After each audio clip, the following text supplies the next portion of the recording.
दैत्यराज जलंधर की जय। असुर सम्राट महाबली दैत्यराज जलंधर की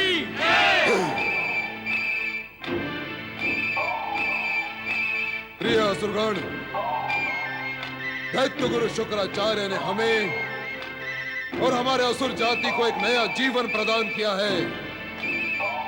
भविष्य में भी हमें इनसे बहुत कुछ प्राप्त होगा। भगवान शिव की आराधना करके इन्हें वरदान स्वरूप अनेक सिद्धियां प्राप्त हुई हैं। इनके आशीर्वाद से असुर और भी अधिक शक्तिशाली हो गए हैं। दैत्य गुरु शुक्राचार्य की जय। दैत्य गुरु शुक्राचार्य की जय। असुरगण, ये हमारा परम सौभाग्य है कि हमें दैत्यराज जलंधर जैसे योग्य, बलशाली और पराक्रमी सम्राट का नेतृत्व प्राप्त है। असुर जाति के उत्थान में दैत्यराज जलंधर ने जो योगदान दिया है वो प्रशंसनीय है। ऐसे सर्वप्रिय सम्राट के विषय में मैं एक प्रसन्नता भरी घोषणा करना चाहता हूं। अवश्य करें गुरुवर। शीघ्र करें वो घोषणा। हम सुनने के लिए उत्सुक हैं। तो सुनो, दैत्यराज जलंधर के विवाह की घोषणा करते हुए मुझे अत्यंत प्रसन्नता हो रही है। महाबली दैत्यराज जलंधर की जय। दैत्य गुरु शुक्राचार्य की जय। आपको यह जानकर और अधिक प्रसन्नता होगी कि असुर सम्राट के विवाह के लिए असुर सम्राज्ञी का अद्भुत चयन किया गया है। शीघ्र बताएं गुरुवर, कौन है हमारी साम्राज्ञी? आपको यह जानकर अत्यधिक प्रसन्नता होगी कि असुर राज कालनेमी की सुंदर सुपुत्री राजकुमारी वृंदा के साथ तुम्हारे सम्राट का विवाह हो रहा है। मैंने उसे परम सौभाग्य और सतीत्व का आशीर्वाद दिया है। दैत्य गुरु शुक्राचार्य की जय। महाबली दैत्यराज जलंधर की जय। राजकुमारी वृंदा की जय। राजकुमारी वृंदा की जय।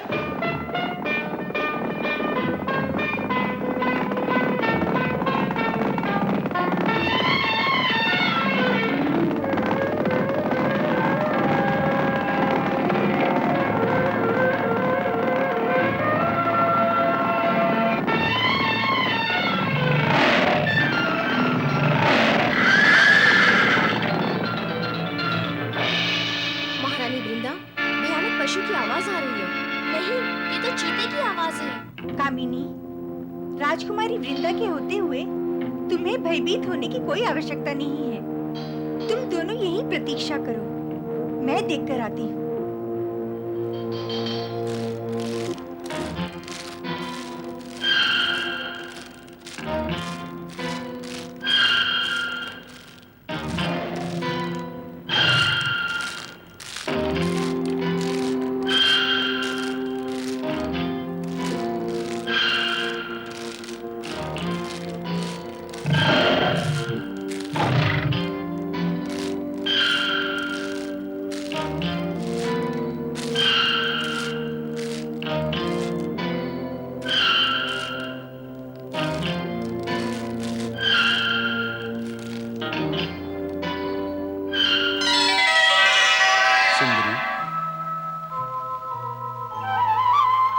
सुंदरी,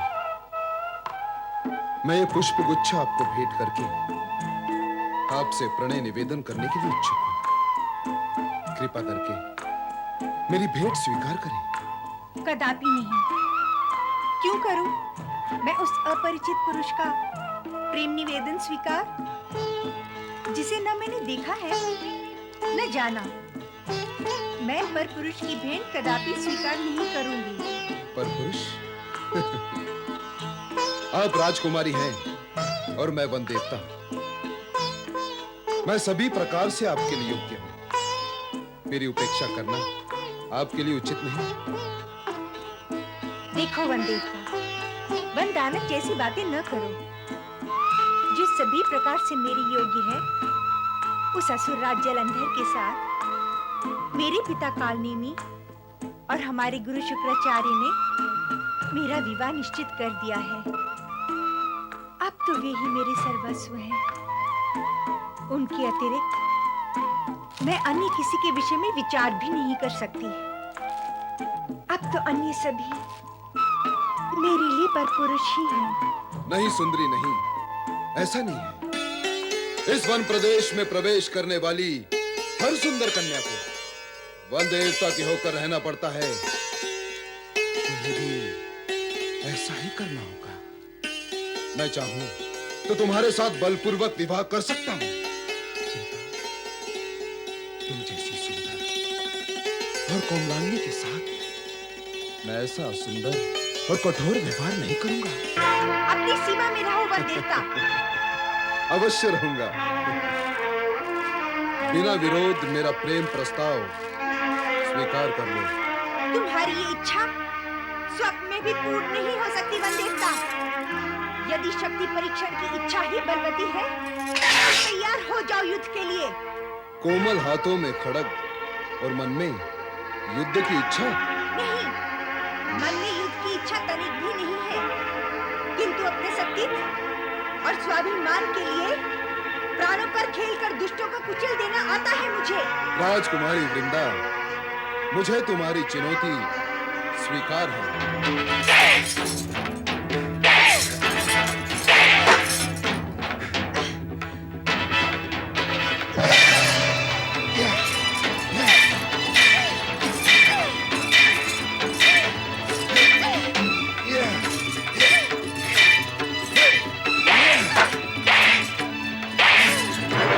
देख लिया ना, मैं अपने सतीत्व और स्वाभिमान की रक्षा कर सकती हूँ ना। तुम मेरी परीक्षा में खरी उतरी। मैं ही तुम्हारा भावी पति जलंधर हूं।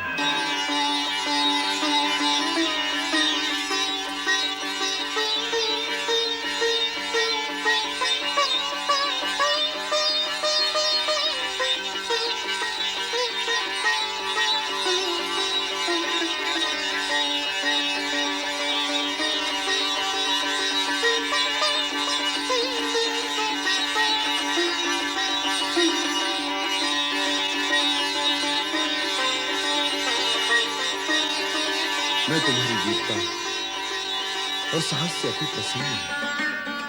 ये जानकर कि मैं ऐसी वीरांगना को पत्नी के रूप में प्राप्त करूंगा। अब शीघ्र ही मैं तुमसे विवाह कर तुम्हें राज सिंहासन पर बिठाऊंगा। महाबली जलंधर की असुर महारानी वृंदा की असुर राज महाबली जलंधर की असुर महारानी वृंदा की असुर राज जलंधर की असुर महारानी वृंदा की असुर राज जलंधर की असुर महारानी वृंदा की असुर राज जलंधर की असुर महारानी वृंदा की असुर राज जलंधर की असुर महारानी वृंदा की असुर राज जलंधर की। प्रिय असुरगण, आज से महाबली असुर राज जलंधर के तेजस्वी भाग्य के साथ असुर कन्या वृंदा का सौभाग्य भी जुड़ गया है। भाग्य की गति बलवती हो गई है। अब जलंधर की अपरिमित शक्ति के सम्मुख कोई भी शक्तिशाली मित्र अथवा शत्रु टिक नहीं सकता। गुरुवर शुक्राचार्य की जय, महाबली जलंधर की जय, गुरुवर शुक्राचार्य की जय। अब महाबली से हमारा यही परामर्श है कि वे विश्व विजय का अपना अभियान तुरंत आरंभ कर दें और इस विजय अभियान में सर्वप्रथम असुर जाति के शत्रु देवताओं पर आक्रमण करके स्वर्ग पर अपना अधिकार स्थापित कर दें। गुरुवर शुक्राचार्य की महाबली जलंधर की गुरुवर शुक्राचार्य की। हाँ असुरराज, अभियान आरंभ करें। आपकी सुरक्षा के लिए मेरी असुर सेना आपके पीछे रहेगी। अपने जामाता को स्वर्गाधिपति देखने के लिए मेरा मन भी आतुर हो रहा है। किंतु असुरराज कालनेमी, हम कायरों के भांति स्वर्ग पर अचानक आक्रमण नहीं करेंगे। ऐसा करके हम अपने शौर्य व पराक्रम का अपमान नहीं होने देंगे। तो फिर वो कौन सा उपाय है गुरुवर, जिससे हमारे सम्मान की रक्षा हो सके और हमारा उद्देश्य भी पूर्ण हो जाए? हम पहले देवराज इंद्र को संदेश भिजवाएंगे कि वे स्वच्छ से स्वर्ग असुरराज जलंधर के अधीन करके असुरों की अधीनता स्वीकार कर लें। यदि वे ऐसा कर लेते हैं तो हमें आक्रमण करने की आवश्यकता नहीं होगी। किंतु देवराज इंद्र क्या स्वेच्छा से अधीनता स्वीकार करेंगे? यदि वो ऐसा नहीं करेंगे तो आक्रमण होगा। गुरुवर का परामर्श उचित ही है। हमें पहले इंद्र के पास अपना दूत भेजना चाहिए। मेरा विचार है हमें सेनापति धस्मर को वहां भेजना चाहिए। सेनापति धस्मर, तुम्हें स्वर्ग में देवराज इंद्र के पास असुर राज का संदेश ले जाना है। अपनी कूटनीति से देवराज इंद्र को हमारी अधीनता स्वीकार करने के लिए तैयार करना है। ये देवगण अत्यंत कुटिल होते हैं। ऊंचे स्वर में बोलें तो उत्तेजित न होना, मधुर वाणी से भी भ्रमवश उनके माया जाल में न आना। आपके आदेश का पालन होगा गुरुवर। जाओ, विधाता तुम्हें सफलता प्रदान करे। सफलता प्राप्त करना तो देवताओं का जन्म सिद्ध अधिकार है देवराज। क्षेत्र राजनीति का हो या युद्ध का, देवगण देवताओं को अपनी बल बुद्धि और कौशल का परिचय देते हुए शत्रु को पराजित करना ही है। यही न्याय संगत है और उचित है। अर्थात परिस्थिति और समय अनुसार आचरण करना ही बुद्धिमानी है।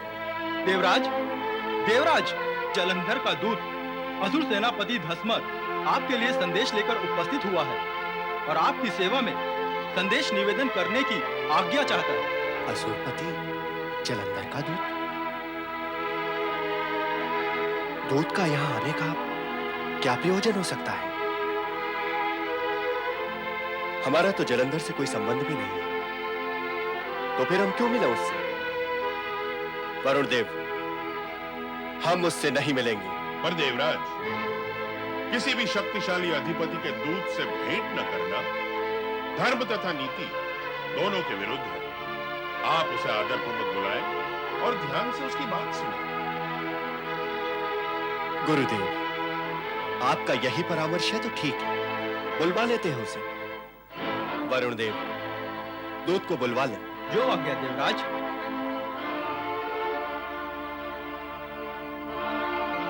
गुरुदेव, आपके अनुमान से ये दूत किस प्रयोजन से आया होगा? प्रयोजन तो निश्चित रूप से विस्तारवादी ही होगा देवराज। जब एक दुष्ट और शक्तिशाली किसी अपरिचित के पास आता है तो उसमें उसका कुछ स्वार्थ विशेष निहित होता है। देवराज इंद्र को असुराधिपति जलंधर के दूत धस्मर का नमन। देवराज, असुर सेनापति धस्मर असुर राज जलंधर का संदेश सुनाने के लिए इच्छुक हैं। अवश्य। सेनापति धस्मर, आपका स्वर्गलोक में स्वागत है। कहिए, क्या संदेश है हमारे लिए? शीघ्र ही इस वैभवशाली स्वर्ग पर हमारा अधिकार होगा। सेनापति धस्मर, कहिए, क्या संदेश है हमारे लिए?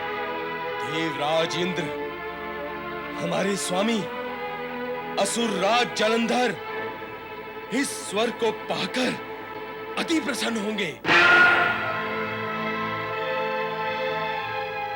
देवराज इंद्र, मेरे स्वामी की इच्छा है कि आप उनकी अधीनता स्वीकार कर लें तथा इस स्वर्गलोक की सत्ता को उन्हें सौंप दें ताकि देव असुर युद्ध को टाला जा सके।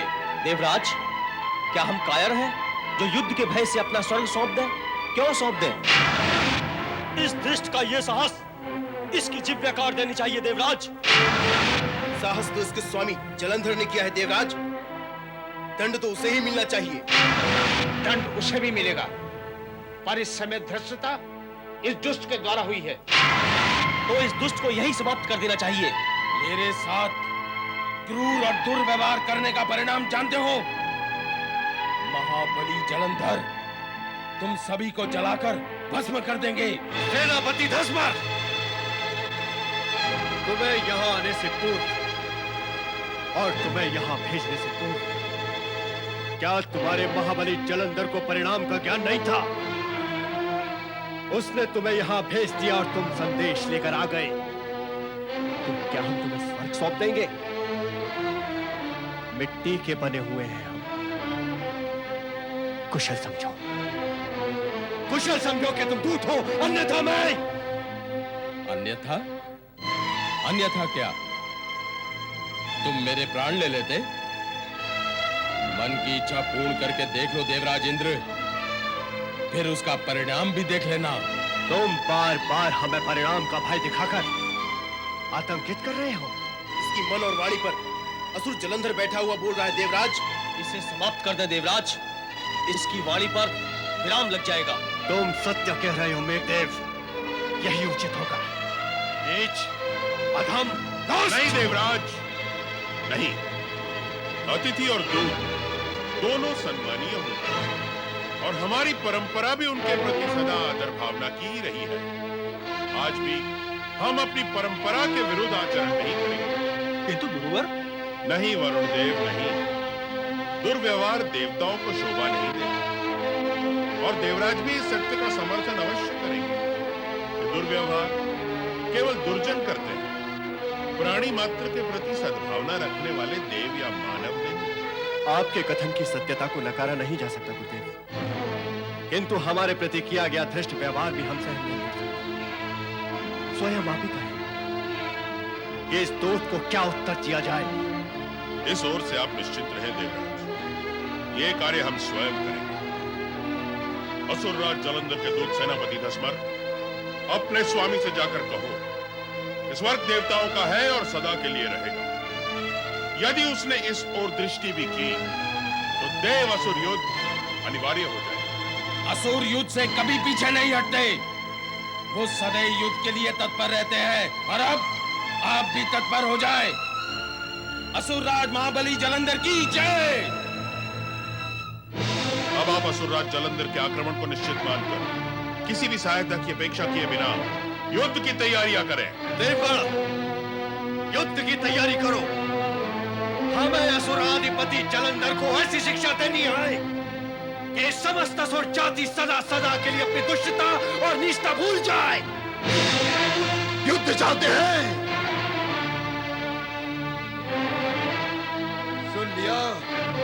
सुन लिया गुरुवर आपने। कायर देवता युद्ध चाहते हैं, वो भी महाबली जलंधर के साथ। हम उनकी इच्छा पूर्ण करेंगे दैत्यराज जलंधर। इससे पूर्व अनेक बार असुरों ने देवताओं की शक्ति छिन्न भिन्न करके स्वर्ग पर अधिकार किया है। इस बार पुनः असुरों ने पराजित करके पूर्व कथा दोहराएंगे। सेनापति धस्मर, आज्ञा करें दैत्यराज। युद्ध की तैयारियां करो। असुरगण, अपनी संपूर्ण शक्ति को संगठित करो और पूर्ण वेग से स्वर्ग पर आक्रमण करके देवताओं को परास्त करो। महाबली दैत्यराज जलंधर की जय। नारायण नारायण नारायण, श्रीमन नारायण नारायण नारायण। कहाँ से आ रहे हो नारद? भोलेनाथ, आप जानते हैं कि मैं ब्रह्मलोक से आ रहा हूँ, फिर आप पूछते क्यों हैं? और भोलेनाथ, आप ये भी जानते हैं कि मैं ब्रह्मा जी से ये समाचार लेकर आ रहा हूँ कि अब देव और दानवों के मध्य होने वाले युद्ध को रोकना असंभव है। ब्रह्म वाक्य अटल है। ब्रह्मदेव ने जो कहा वो होकर रहेगा। तुम बताओ, यहाँ क्या उद्देश्य लेकर आए हो? भगवान, मैं आया तो था आपके और माता पार्वती के दर्शन करने के लिए, परंतु सोचा पूछता चलूं कि जलंधर का अंत कब और कैसे होगा। ये प्रश्न तुमने ब्रह्मदेव से क्यों नहीं किया? किया था मैंने भगवान, किया था, परंतु परमपिता ब्रह्मा जी का कहना है कि अवधूतेश्वर ने जलंधर को अपने क्रोध से उत्पन्न किया था, इसीलिए उसके उत्कर्ष तथा अंत के विषय में बताने का एकमात्र अधिकार भगवान को ही है। तो सुनो नारद, हम अपने अधिकार का उपयोग इस समय करना नहीं चाहेंगे। जो हो रहा है उसे देखो और जो होने वाला है उसकी प्रतीक्षा करो।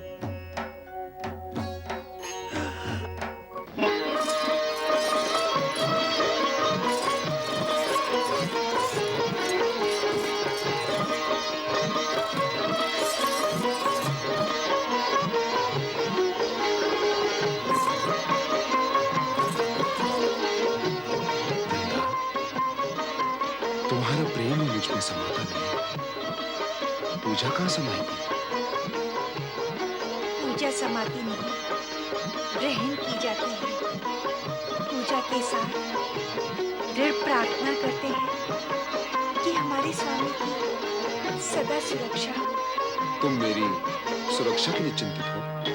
चिंतित नहीं, मैं आपकी सुरक्षा की इच्छुक हूँ। मेरा दृढ़ विश्वास है कि युद्ध में प्रबल से प्रबलतम शक्ति भी आपका बाल बांका नहीं कर सकेगी। मेरे पराक्रम पर तुम्हें इतना विश्वास है? हाँ स्वामी, आपके पराक्रम और अपने पतिव्रत धर्म पर।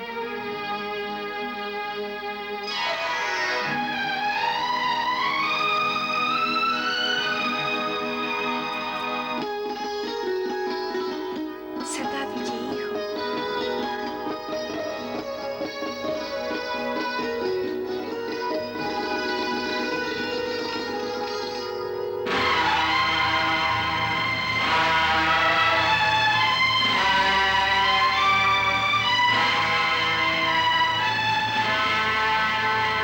देवराज, देवराज, क्या हुआ? क्या हुआ वरुण देव? क्यों इतने उत्तेजित हो रहे हो? देवराज, जलंधर असुर सेना के साथ स्वर्ग की ओर बढ़ा चला आ रहा है। क्या? उसका इतना दुस्साहस कि वो देव सेना से टक्कर ले सके? उसकी सेना अति विशाल है, भयंकर भी। शीघ्र ही कुछ उपाय करे देवराज। सेनापति, आज्ञा करें देवराज। देव सेना को तैयार करो। रणभूमि में असुरराज जलंधर को यह ज्ञान हो जाएगा कि देवताओं की शक्ति अपरिमित है। इस युद्ध का परिणाम इतना भयंकर होगा कि संपूर्ण असुर जाति आने वाले समय तक इसका परिणाम भुगतती रहेगी। युद्ध होगा और अवश्य होगा। संग्राम! संग्राम!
देवराज इंद्र, मैं जलंधर हूँ।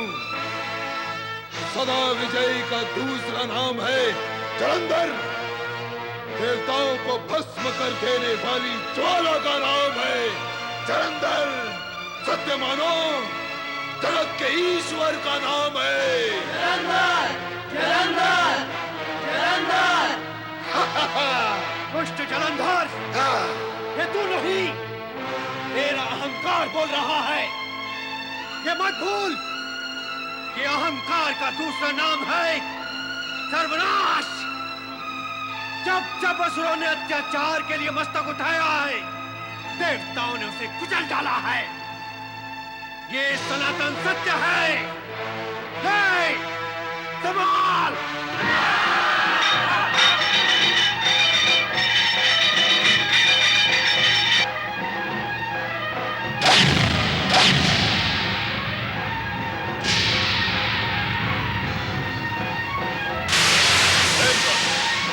देव सेना का संचालन करें।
नहीं, भगवान शिव से प्राप्त मृत संजीवनी विद्या से मैं असुर को पुनर्जीवित करूंगा और उन्हें पुनः देवताओं से युद्ध करने के लिए भेजूंगा।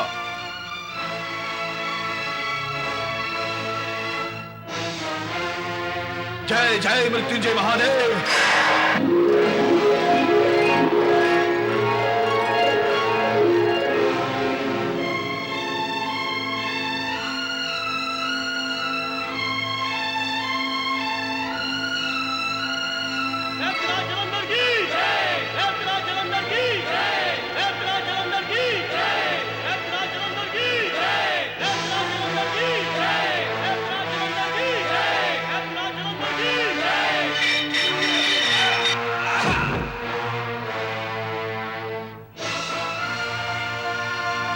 संजीवनी, द्रोणगिरी,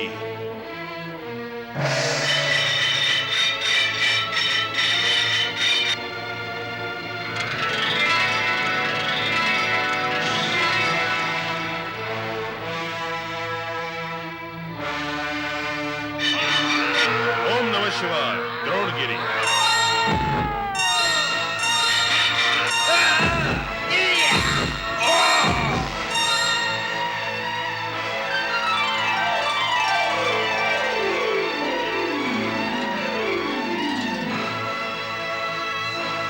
देवराज इंद्र की जय, देवराज इंद्र की जय, देवराज इंद्र की जय, देवराज इंद्र की जय, देवराज इंद्र की जय, देवराज इंद्र की जय, देवराज इंद्र की जय।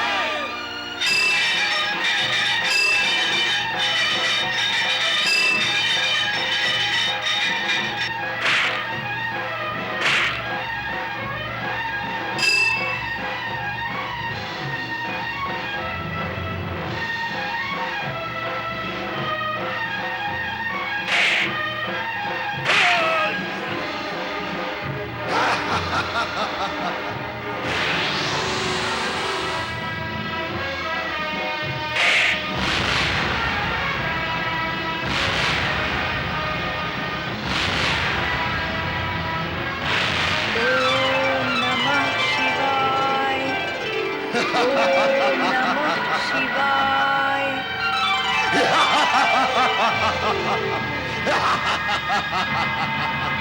देवराज इंद्र की जय, देवराज इंद्र की जय, देवराज इंद्र की जय, देवराज इंद्र की जय, देवराज इंद्र की जय।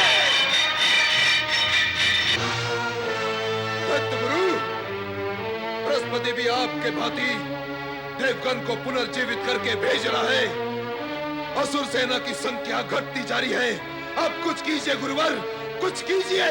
हम जानते थे हमारा शत्रु देव गुरु बृहस्पति हमारे मृत्युंजय मंत्र को प्रभावहीन करने की चेष्टा करेगा, किंतु हमारे पास इसका भी उपाय है। तुरंत वो उपाय बताएं गुरुवर। वत्स, तुम परम शक्तिशाली हो। इस समय द्रोणगिरी को उठाकर समुद्र में फेंक दो और अपने पिता समुद्र देव से कहो कि वो द्रोणगिरी को नष्ट कर दें। शीघ्र जाओ। मैं तुरंत आपकी आज्ञा का पालन करूंगा गुरुवर।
प्रणाम पिता श्रेष्ठ। इस द्रोणगिरी पर्वत को पाताल तक पहुंचा दें, ये दैत्य गुरु शुक्राचार्य का आदेश है। तुम निश्चिंत रहो।